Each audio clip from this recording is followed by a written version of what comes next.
ఈరోజు మేము కోడిగుడ్లు పులుసు అనమాట.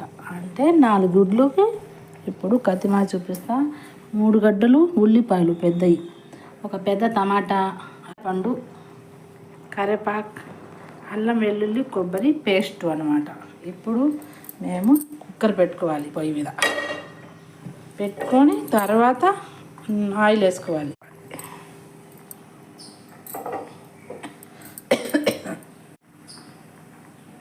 అల్లం వెల్లుల్లి కొబ్బరి పేస్ట్ అనమాట.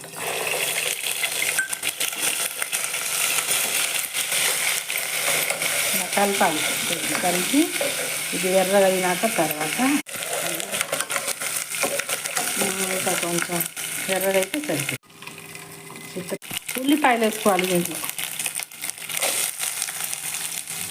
ఉల్లిపాయలు, టమాటా, పచ్చిమిర్చి, కరివేపాకు.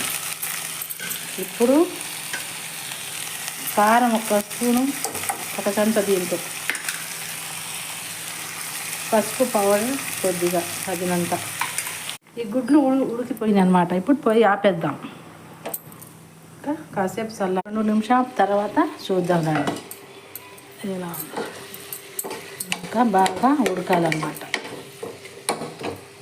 ఇంకా కాసేపు అంటే ఇంకా 3 నిమిషాలు, ఇంకా 3 నిమిషాల తర్వాత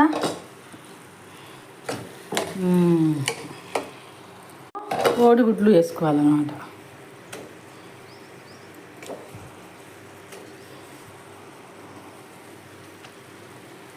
గుడ్లు వేసినాక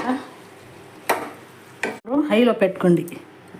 హైలో పెట్టుకొని ఇప్పుడు పుటాలు ఉంటాయి, పుటాని దాంతో పొడి చేసుకొని 2 స్పూన్లు వేసుకోవాలి. దీంట్లో కొంచెం నీళ్ళు వేసుకొని కలుపు పెట్టుకోవాలన్నమాట. బాగా హైలో పెట్టి బాగా ఉడుచుకోవాలి. ఉడికించినాక వేసుకోవాలి. పుటాల పొడి ఉందిగా, నీళ్ళలో కలుపుకొని వేసుకోవాలి. తర్వాత దీంట్లో సాంబార్ పొడి కొద్దిగా, ఇది కూడా ఇలా బాగా ఉడకాలన్నమాట. హైలో పెట్టుకొని దగ్గర నుంచుకొని ఇక్కడే ఉండి మేము చూసుకోవాలన్నమాట, పొంగకుండా. ఇలా బాగా 2 నిమిషాల దాకా బాగా. ఇప్పుడు 2 నిమిషాలు అయిపోయినాయి. ఇంకా చాలన్నమాట. కొంచెం కరివేపాకు వేసుకొని ఇంకా పొయ్యి ఆపేద్దాం. ఇంకా అయిపోయిందన్నమాట.